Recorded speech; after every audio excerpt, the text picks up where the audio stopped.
Hey, spaceman, how about you shut up for a second, would you? Today on the Manspace.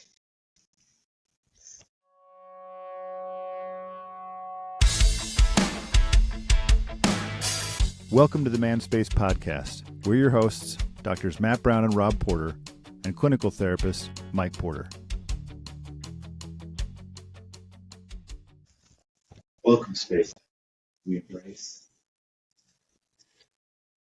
I was about to burp just then. That's like me in my office when I know this is a time that calls for silence. I can go about 15 seconds before I'm like, That's pretty good. really? I don't even think 15 seconds is, I'm probably over-exaggerating. Well, I was going to say, what is, like, you're just sitting there staring at someone for 15 seconds, or they're taking time to process? I guess it could vary. I've actually, I've had long pauses like that, and then that were, appropriately read. And then other times, like if I'm just kind of new with like a newer client, and I haven't quite figured out like their cadence of kind of talking and thinking. I've had times where we're sitting there and they're like, "So you got any thoughts on it?" I was like, "Oh, I thought you were just processing." Yeah, so I had a client who, because when I was teaching, right, silence is not usually a good thing. It usually means they don't understand. And so I would I'd ask a question, then I'd ask a question a different way to try to get everyone in the room. And so I used to like this guy, I would ask him a question and he's very introspective. So he'd just get kind of really quiet. And so that was my cue to ask the question again. So I would, and I'd usually ask it in a more playful, joking way. And one point he goes, "Why do you do that?" And I said, "Do what?" And he goes, "Why do you make a joke out of it and ask the same question, but in a joke?" And I'm like, "For understanding?" He goes, "I understand it." Joke's not necessary. The Whitaker's battle for initiative. Mm-hmm. I can't do that one.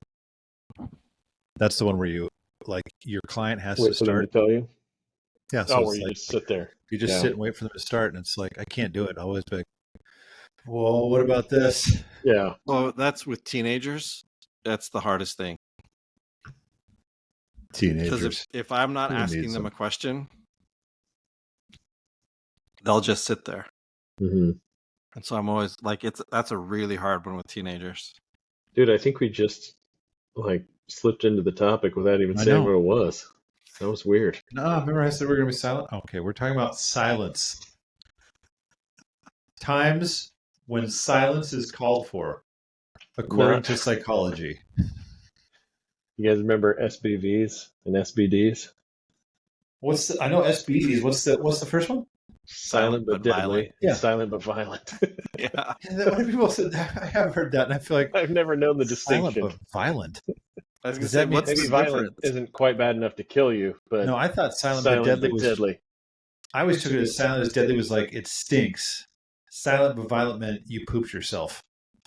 Oh, let's find out. That's usually not silent though. I don't. What? If for no other reason, when it happens, you can be like, "Ah."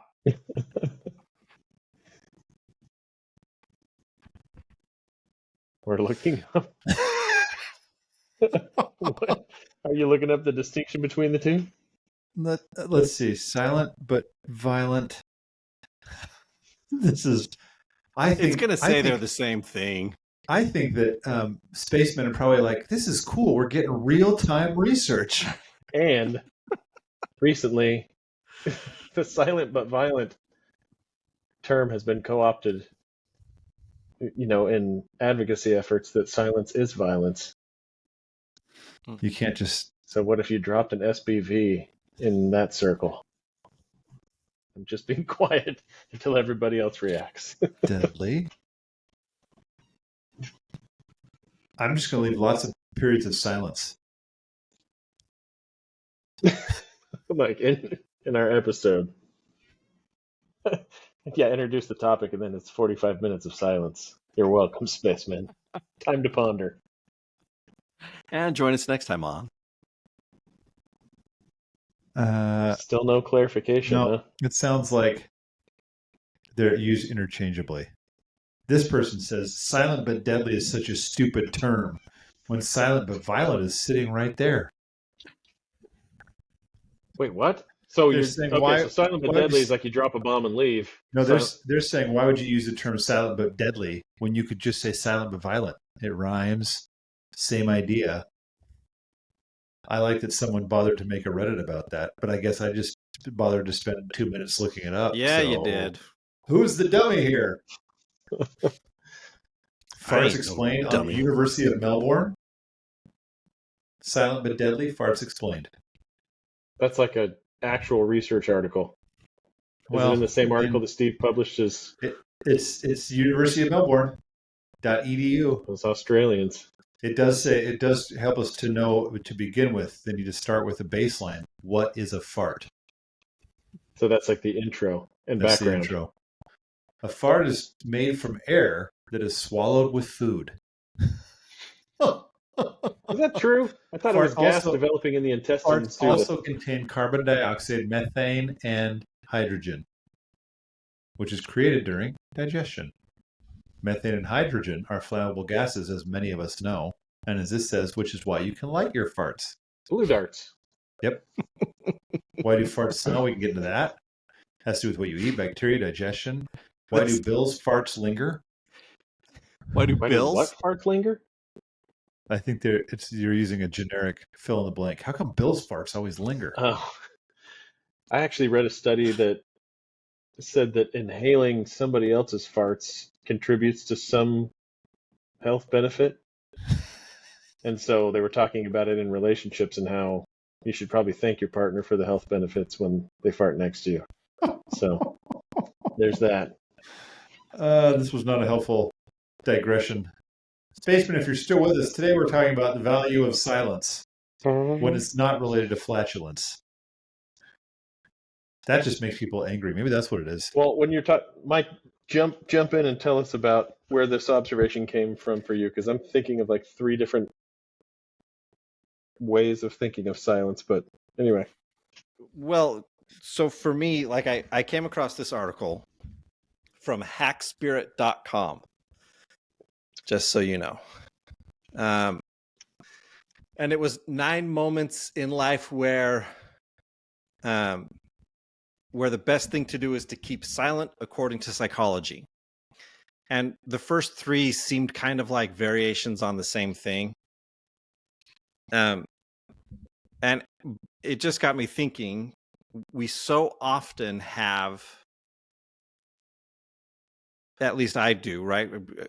I assume you guys do, clients in the office where the husband is getting in trouble because he's staying silent. And yet, according to psychology and hackspirit.com. Yeah, let's clarify really quick so that people don't think we're actually saying according to psychology. All these articles we kept finding say according to psychology. I like the idea. It's like saying according to medicine. So yeah, but right, that there are these times when we actually should stay silent. So in part, I'm curious, like, what do you guys think made the list? Matt already kind of knows because, well, and I guess you were listening too, Rob. Well, I'll tell you what I thought. I was going to the bathroom, but I still had my AirPods in. And this is what I thought was interesting, is listening in and wanting to chime in, but realizing I can't. I could just yell through the wall, I guess. But it's kind of like silence. It's kind of interesting to watch a conversation play out and realize I have no input in this. Mm-hmm. Even though I want to, it's like, I'm just going to let this ride out. And sure enough, you guys were arriving in the same places anyway. It's fascinating. So wait, what was your question, Mike? What do you think it would be appropriate? Well, it's kind of funny.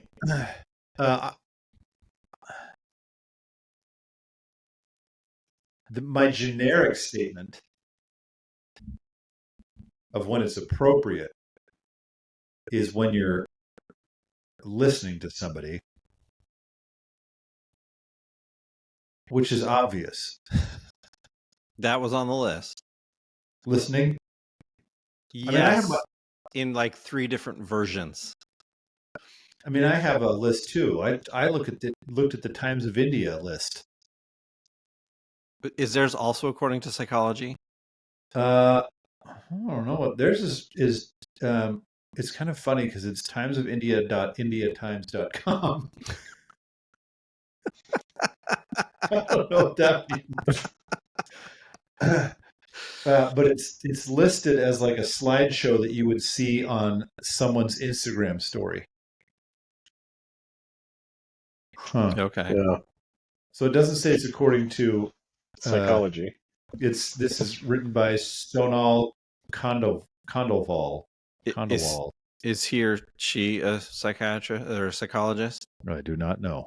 Well, then automatically yours ranks lower than mine. Because this is mine's according to psychology. I've got according to personal experience. How about that? Ooh. Yeah. Here's a time to stay silent. When you're a veterinarian, putting somebody's pet down. Oh, like they were chatting it up with you? Oh my gosh. So, like, my favorite cat ever, we had to put her down. And, like, right as we're trying to have a peaceful moment, he starts talking to me about this book he's reading about the development of the nuclear bomb. It just, like, keeps going off on the weirdest topics. And I'm like, dude, I just want to be with my cat, man. You know what could have killed your cat? A nuclear bomb. I could tell you a little bit about that. Did you It's actually? funny no, like, I was just, like, kind of waiting for him to stop, but I thought he was gonna, like, you know, do the second injection and then walk out. But it was like he didn't do that until after he had finished telling me about the nuclear bomb. And then I can't even remember what. Maybe he did walk out for a little bit, but anyway, it's very weird. Not what I expected. But one of the things we talked about was like when you're in a moment of grief with somebody, like, yeah, just be quiet, be with somebody, witness it. You know, silence is really important at times like that. And I think also, like, it depends on who you're, like, who the relationship is. Because, like you're saying, if it's a couple, and if I'm sharing with you, like, vulnerable feelings, and you're just sitting there, that's kind of weird. Right? Yeah. But if I'm yelling at you and you're not responding, that probably seems like that tracks. You know, like, why? What am I going to say right now that's going to do anything other than, like, escalate things? But if it's like, you know, you're with somebody, like we're talking about therapy, sometimes, like, as you start talking and, like, unloading, if somebody's just sitting there kind of, like, just acknowledging but being quiet, I think it allows you to hear yourself. And, you know, sometimes you can start to feel like I'm not articulating clearly what's in my head, or now that I said that out loud, I feel kind of different about it, or, you know, instead of somebody constantly injecting themselves into the conversation as you're trying to process. But I know this is more about couples, I guess. So, but I think who you're talking to matters a lot. Like, I think there would probably be silence in couple relationships that would be interpreted as unhelpful or helpful. And those same scenarios could be very different if it's somebody else. I think. Sorry, we lost the nebula. What is it on? Oh, I thought it was going to be on an ad behind me again. Here we go. Drifting nebula. We'll put it back up for you. There's ads in it. Today's episode is brought to you by whatever comes up during this thing. So here's something I was thinking about when you were asking the question of what comes up, or like what I think would be on the list. I actually thought, if I think of this in terms of, like, what are the first things people think of, I think, when listening to somebody, or the adage of, like, if you don't have anything nice to say, then don't say anything at all. Yeah. Mm-hmm. But, like, don't say something mean to somebody. Don't tell somebody they look fat in those pants. Like, it's not necessary. Or as Dax Shepard put it, like, your opinion's not needed here. They were doing fine before you. They'll be doing fine after you. So just keep it to yourself. Mm-hmm. Which I always feel like, that's really good. These people are doing fine. That's what's the conversation. I'm listening to this in the bathroom. It's like, they're going to get there. Mm-hmm. I could have brought this up. They'll figure it out. I say that like I have all the answers to stuff. I'm like, I was going to say that statement, they're going to get there. I was like, oh. I'm already there. Did we get there, Rob? No, the Tina Fey thing, you never got there. And it's like, Mike, it's not even hard to see. Move, Mike. Let me see your screen. So, see, like that, I could have not said that. I was doing fine before. Half of what's on these episodes that comes out of my mouth could be left unsaid. But I do think, what I like this topic when you introduced it, Mike, I thought I think we underestimate how valuable silence is in terms of just sitting with somebody. I was actually watching an episode of Scrubs. Mm-hmm. It was from season 1 where Dr. Cox has a bad day and like destroys the lab and he gets all violent. Yeah. And then he makes JD go to get a beer with him. And JD's all upset at him, like, what do you want to talk about? He's like, just drink, man. He's like, why'd you bring me all the way out here if we're not going to talk? And I thought, that's a bummer. He just wants somebody to drink with. Like, just sit next to me while I'm sitting in this, whatever this thing is. Well, I was going to say Rosa Diaz does it on Brooklyn Nine-Nine. She's like, don't talk to me. We're just going to drink next to each other. Yeah. Which is I was thinking of the other episode of Scrubs where JD's dad dies. I don't remember that one very well. At the end of it, Cox shows up because someone's made it clear to him, hey, step up for JD right now. He needs it. And so Cox and JD's brother come in and they sit and drink beers and they watch football. Oh, yeah.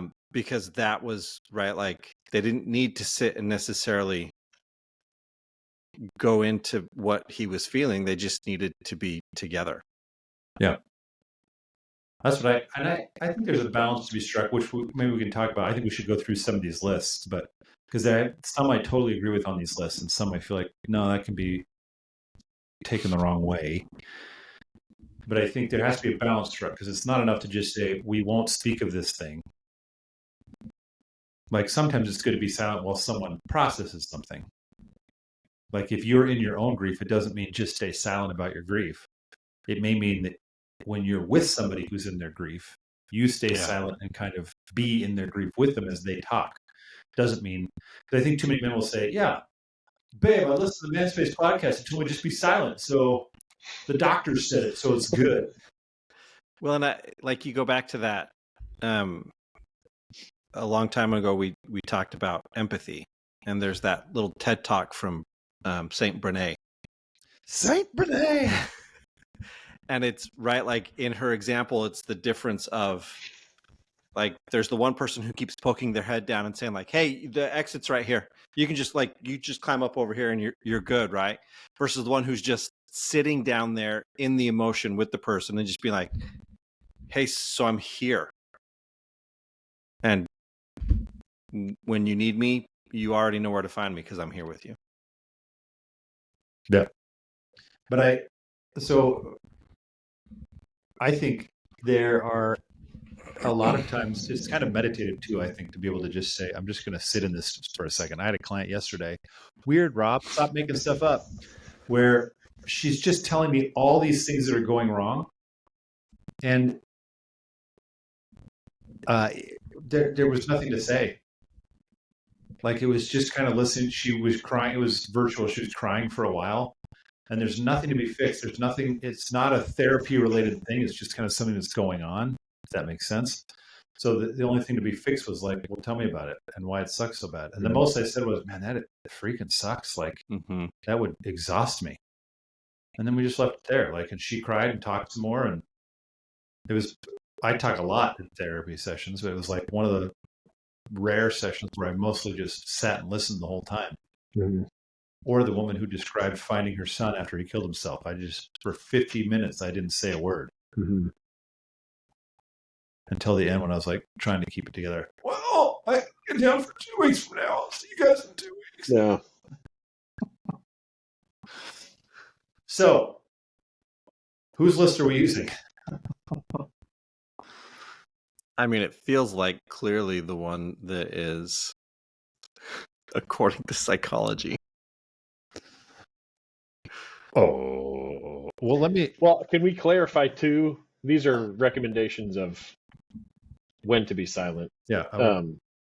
And I think, people listening might be thinking the only time I get silence, maybe it's like used in a way to exert power or control. And I think that's a very real thing when somebody's like, I'm not going to,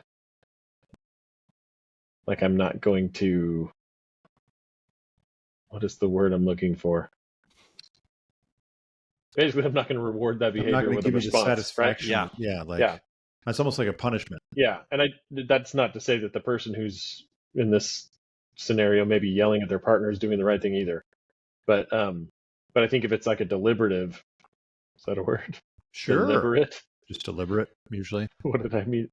Anyway, a deliberative, a deliberate use of silence where you're thinking, this is the response I want to have right now because there's like it's adding value or it's creating space for something. Maybe that, as we read through this list, I'm like, that seems to be what they're trying to communicate, that like don't interpret all silence the same way, right? Like, right. If your partner's being silent, like entertain the possibility that they might really be trying to understand what you're saying and place value on what you're saying, versus like you're just shutting down and not listening to me. That could be happening, but it could also be, no, I'm really right. I actually am trying to value understand. This. Yeah. Mm-hmm. And I think sometimes what happens when there is silence, like we've seen, it's like then the person who was already maybe a bit escalated on the other side just escalates more to get them to, respond. And then you push somebody hard enough and eventually they will blow up. And then sometimes it's like you're being horrible, you're blowing up at me, or like relief. Finally, I saw some emotion out of you, right? But I think that's a different scenario where you're picking up on your silence is more about like regulating yourself or something, which isn't a bad thing either. I think sometimes it's, I'm really trying to be silent so that I don't blow up, but if I can't step back from this, I'm going to, and then we'll be in a whole different, version of the same cycle. But yeah, I think there are times when people are just, maybe their own anxiety is saying, speak up, say something, and they're saying, hold on, silence is the answer right now. That's what I've been using each other so well. No. But that's what I think is most interesting on some of these lists. I like some of the things, like one of these says during someone's emotional sharing. So if someone's sharing something, this says truly deep, then you just listen. But the second one is, this one I can see too, when you feel angry or upset. And I think, I don't know that silence is necessarily the right thing per se in that context. If the idea is don't yell at somebody, I think, sure, silence is valuable if you're doing something in that silence. If you're sitting there brooding in your anger, then I think, well, that's not valuable silence. And so I think there's another one as I go down my list before I get to the 10 most poisonous snakes in the world. That's really... See, it's why you can't just leave it. That's really helpful to know as you're contemplating silence. Snakes! That's what happens. It's like, honey, did you read that article I sent you? Yeah, did you know that in Africa? So this one is kind of interesting because I feel like some of these need clarifications. This says to de-escalate arguments. It's kind of funny. In heated discussions, choosing silence can be a powerful tool to de-escalate a situation. It allows everyone to calm down, reflect, and approach the issue more rationally, which is kind of funny too, rather than fueling the argument with reactive comments. I agree with that. But you do have to be very actually clear to say, you can't just not talk. Like, you do have to at least look engaged. Like, and even to say, hang on, let me think through some of this for a second. You can't, if they're like saying, well, what do you have to say for yourself? And you just stare. It's like, that's only going to escalate it way worse. Well, and the thing that you just read to me, I thought, well, they're just talking about a timeout, right? Which we've talked before about using timeout as a kind of a tool when you're in these arguments. And I think, yeah, that's very different because it's a very kind of agreed upon, hey, I don't want to say something that I'm going to regret or I'm having a hard time getting a handle on my own emotions, right? But it's still a very different thing than just not responding. I think what I like about it too, because I think that's different. all these silent moments, sometimes in therapy, like, or in conversations, we can just use silence, and silence is an appropriate response. And sometimes you need to be clear. Like, some clients have been like, all right, did I confuse you? I'm like, no, I'm just thinking. Like, just let me think for a minute. My clients say they broke me. We broke him. But like, one of these things here, this is like, one of mine says, when surprised or shocked, which I actually think it reminds me of Walter Mitty when he goes up and he finds what's his name on the mountain, photographing snow leopards. John Penn. Yeah. Whatever his name is in the movie. But he, when the thing shows up, he doesn't say anything. He's like, aren't you going to take the picture? He goes, sometimes I like to just be in the moment. And I think that's the thing about talking. Sometimes it's like, well, sometimes you're going to miss the moment you're sitting in when you're thinking about the thing you're going to say, instead of just letting the moment be what it is. Like this shocked or surprised things, I think it is kind of cool to just let yourself be like, man, I didn't even know what to make of that. I didn't say a word to anybody. I was just kind of recording it all in my head. And I've had moments like that where it feels like I just want to, like, I don't know what to make of this right now. I just want to record it, and maybe I'll figure it out later. Even if you went back, I was just trying to think of when was the last time I was in some sort of, I mean, I could think of various moments, actually cleaning up Harvey the hurricane. I've got stuff going with that. But cleaning up Harvey the hurricane, like, that was a moment. Just I would stand in someone's driveway and look around, because it was like an entire house, walls and everything was just sitting out in huge piles, and thinking, man, this is kind of a thing just to kind of be in for a second. I also remember that when 9/11, when like I came home from work early because they were shutting everything down, and just standing there staring at the news, and we were all just standing next to each other being like, I just want to keep watching this and not talk about it. Like, there's nothing to say. And sometimes I think it's valuable just to sit there, because there's nothing to say. Just let it be a thing that it's going to be. Is Mike really stoic and Oh, he is just really stoic and thoughtful. I couldn't tell if he was like frozen or just like, because he was in it, man. Your thing cut out. You cut out. You ever think of that? And so I was just sitting there waiting for you to, so I could hear you again. I didn't know. I mean, I was super involved and deep in the conversation, Rob. So go through more of these things on these lists. I like one. There's one I really like too.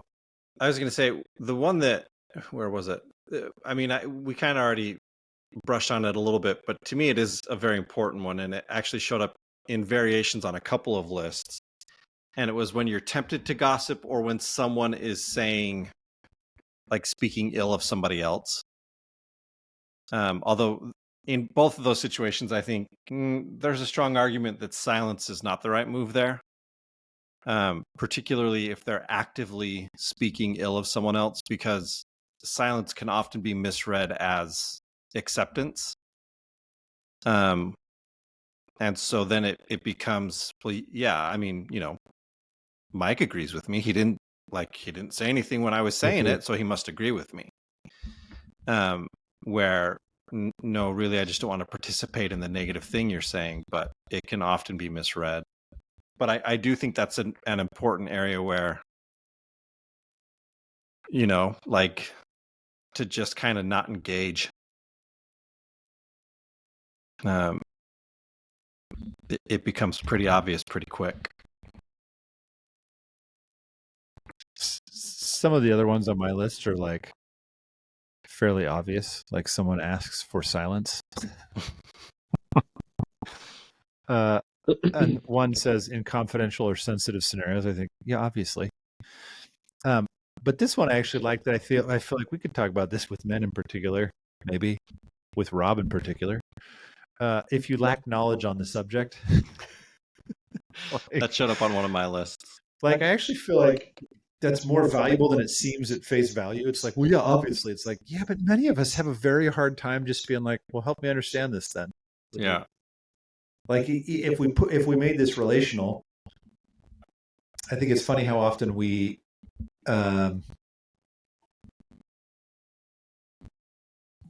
like, if our wife or our partner is explaining something, we just seem to assume that we know I mean, I've watched actually women do this too. When men are trying to describe what they're feeling, it's like, no, this is what you're feeling. It's like, stop! You do not know what he's feeling. Stop assuming that. But I do it. I'm like, no, that's not what you feel. You feel this. And then they're like, you're right, Rob. You're so right about everything.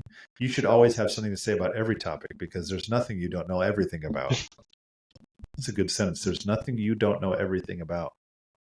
That sounds like that's a Neil deGrasse Tyson thing too. Yeah. It's like there's nothing more dangerous than knowing enough about something that you think you know everything about it or something like that. Yeah. Like, I think it's really valuable to be able to say, like, I can always learn. We've said this on this. I've said it many times because I like Malcolm Gladwell so much. He has said that thing where it's like, I'm so excited to say, oh, I was wrong about that before. Because it means I'm gaining something new again. Like, I'm getting these new perspectives and just to kind of figure out, like, oh, yeah, I didn't know that. But I think that's hard for men in particular because it feels like, well, then what good are you? Yeah. Like, if you don't know this, then why are you even here? Because we're so function task driven. Like, what do you provide to me? That it's like, well, I don't know because I don't actually know how to operate that thing. Yeah, I think, and it's almost like am I still muted? Oh, okay. No. We're like boomers on here. What's the button that I push? What do I do? No, I think we confuse performance for competence, right? Because I think we would all say, I trust somebody much more that can say, I don't know, but I know how to learn and I want to learn, versus somebody who says, I know how to do it and then does it wrong and keeps trying to like persist in getting it done. But everybody's like, okay, well, I guess this is now about your ego, so we'll just wait until you're done. But yeah, but it is weird to not have the answers and try to pretend you do, or I guess we have. It's exhausting, and I also think but it's really just that first step that feels like an ice bath on the man jewels. But after that, it's like, okay, this is very comfortable to say, I don't know. It's actually relieving to feel like I don't actually know. Yeah.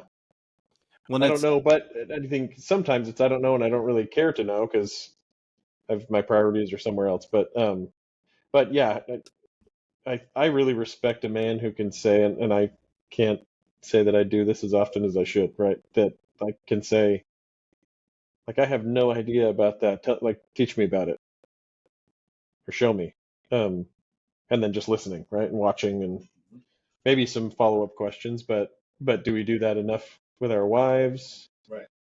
Or is our knee-jerk reaction just like, I already know? I know for me, like, it's a weird like have to be kind of at the forefront of knowledge thing for me for some reason.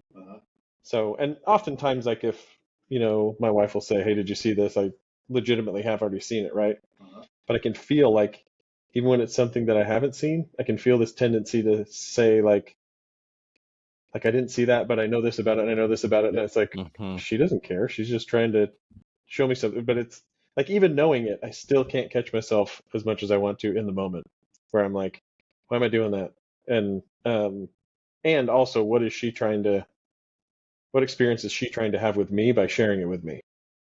Right. That probably is the thing she's really after, but I'm more in a mindset of, like, if I don't know this and I don't have, like, somehow that's going to be undesirable to her, maybe. I don't know. It's weird.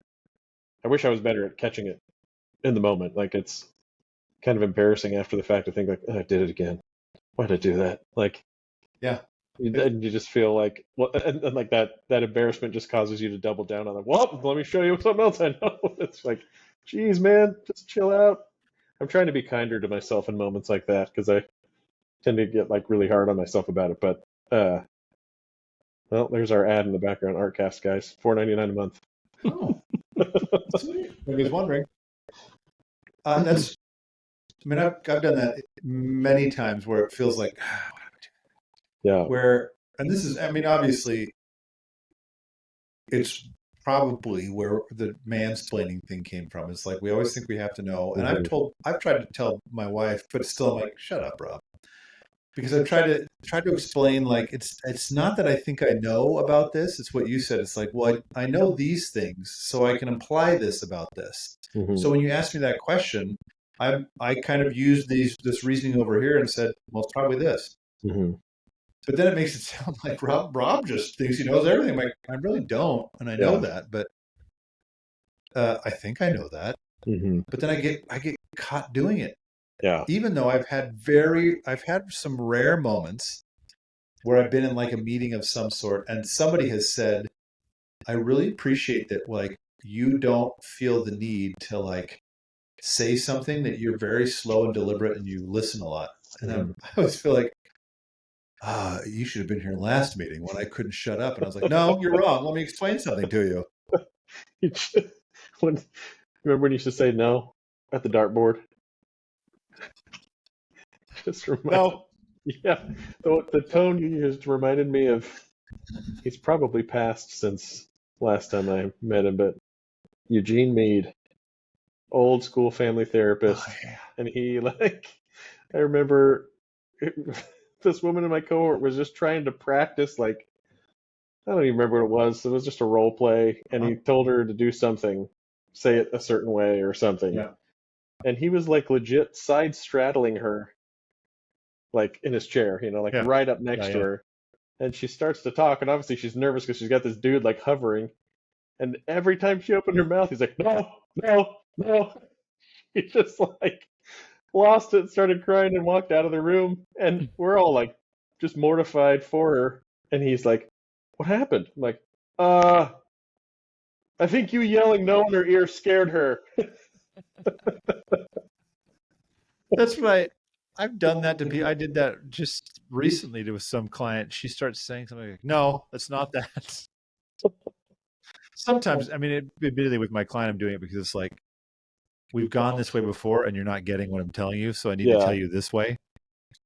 But it is funny with it. But yeah, I mean, I think that is a hard place to be silent. I'm thinking about it more, and I'm like, man, what is the discomfort that comes up when you just say, maybe this is something that for some reason I think I should know something about, but I don't. And I want to just invite your thoughts and perspective on it and just sit and curiously listen. Like, is that just like a big ego thing? Is that like, because I think increasingly and in a healthy way.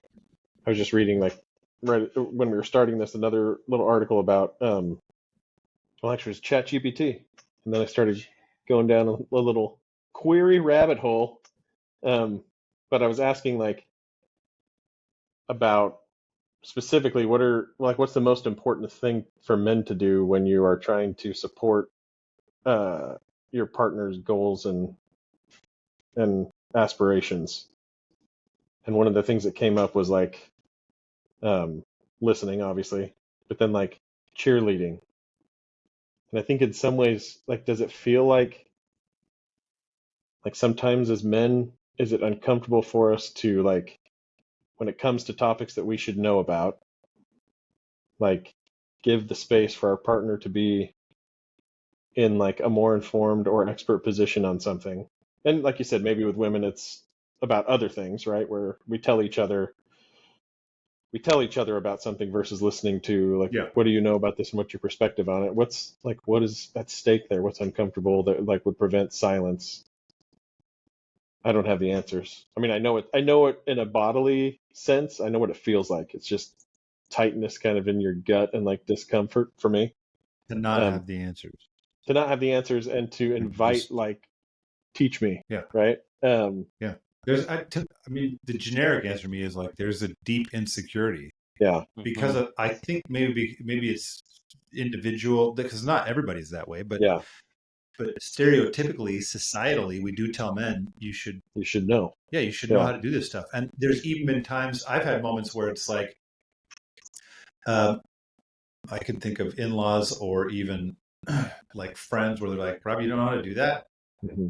And it's like, why would I know how to like change a ceiling fan? I've never done it. Mm-hmm. Like, or when I was trying to back a boat up. Yeah. a boat ramp, just the trailer, not even the like, and I could not. My brain could not make the flip. Yeah. To do it backwards. Yeah. And this dude's like, you don't know how to back it up. It's like, no, man, I've never done this. Like, but it was seriously, it's like, so I think it's like you should know how to do everything, because otherwise it's not just like, oh, you've never learned this, cool, let me teach you. It's like, you don't know how to do this. Yeah. Well, and when someone asks it like that, it's real hard to be like, right? No, I don't. Could you please teach me? You arrogant butthole. But I think that happens a lot in relationships. That like spouses, sometimes wives, like, you don't know how to do this. Like, even if it's relational, like, why are you not sharing? It's like, what kind of moron doesn't share? It's like, I don't know. Yeah. I'm gonna stop talking. Right. So to me, like I said, it's a generic answer. But I feel like, yeah, insecurity. We have this insecurity. It's like, well, then I have no value. See ya. Yeah. Well, but it is relieving to say, I don't know. I think this idea, right? The whole expert, like, why can't we let someone else be the expert? And I think, I mean, I kind of have a negative spin to that in my own life, where I'm more than happy to let someone sit and be wrong if they have that need to talk. Like, all right, I'm not going to argue with you about this. Like, if you want to sit there and be wrong, go ahead and be wrong. It's fine. You can be the expert because it's clearly very important to you, which is not the same thing as what, like, to me, I think coming back to this idea, if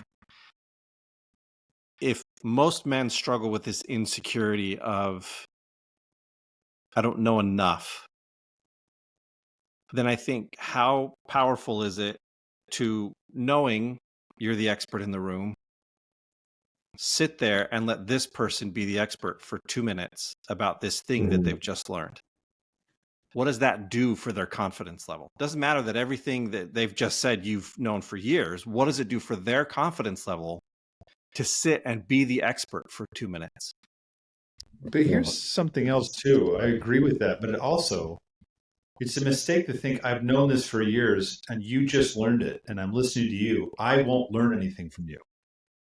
Right. I've had stuff that my interns who are brand new in this therapy thing, they've said things I'm like, oh, I haven't thought about it that way. Or even I have, but you're saying it today and you hear it different. There's always something to be gained from saying, what is that?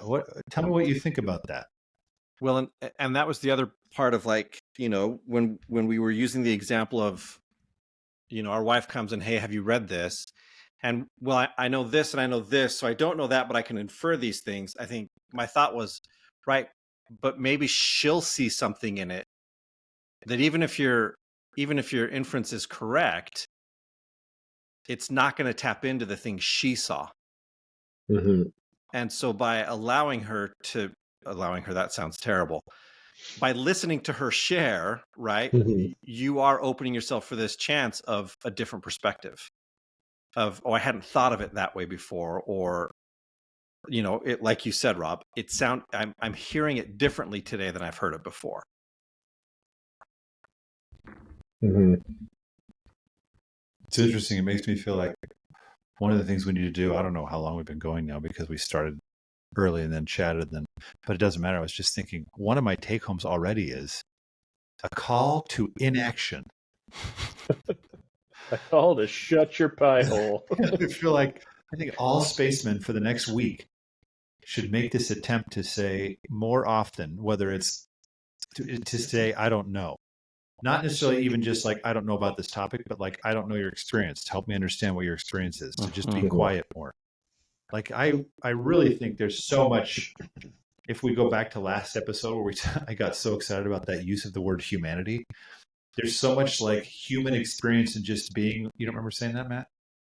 Humanity. That's like how they ended the whole episode.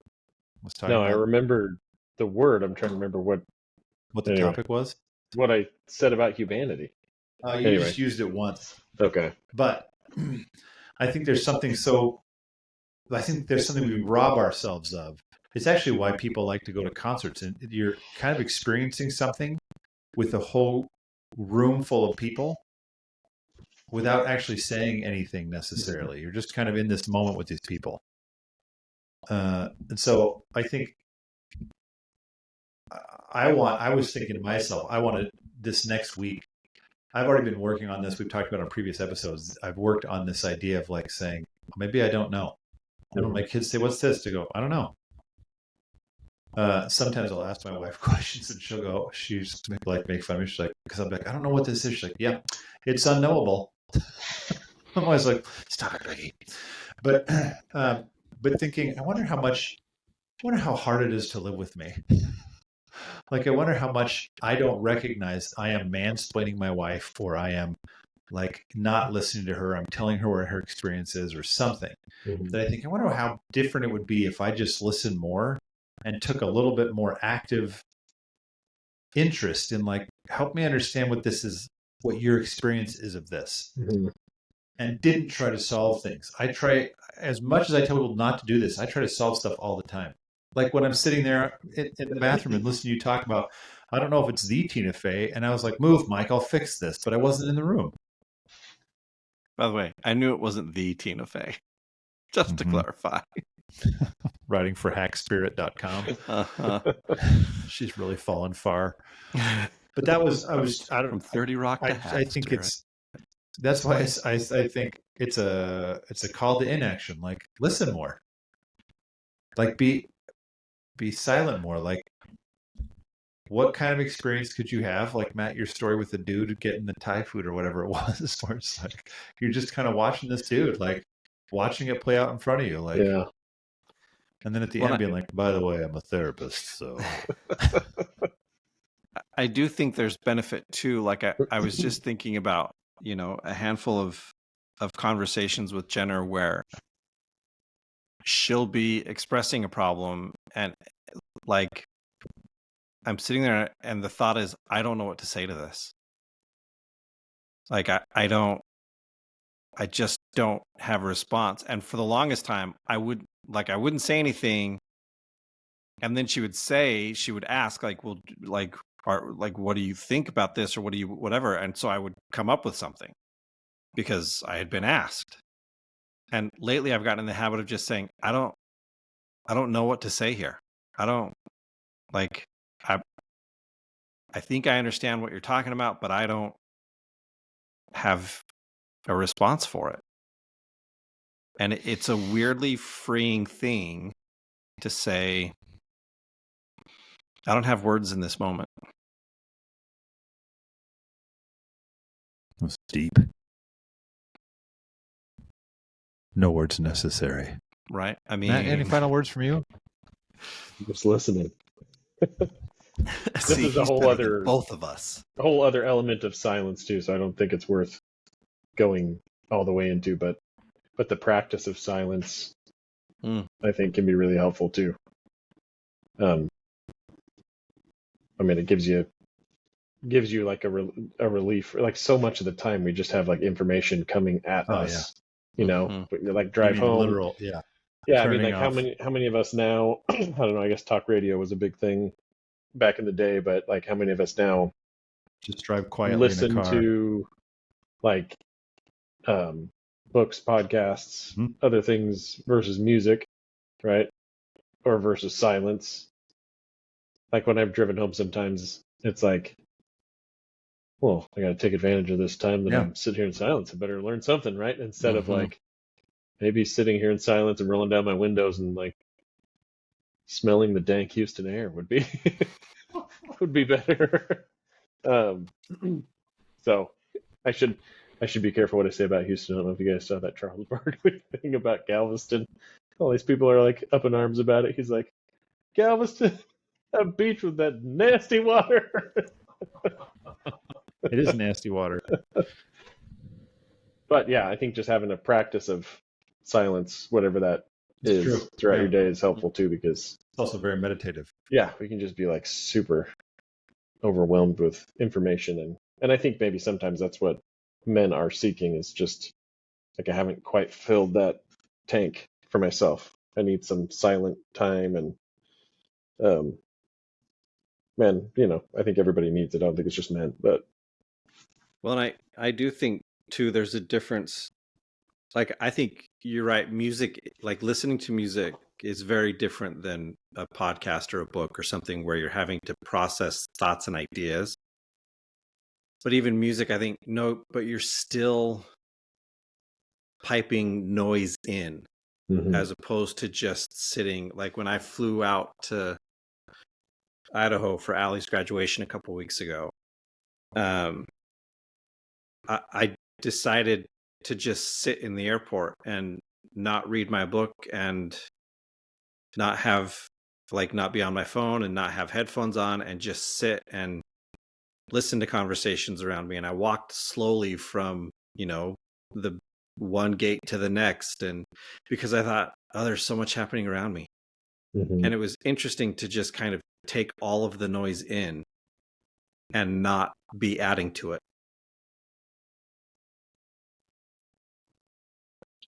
So then, spacemen, you have 2 homework assignments.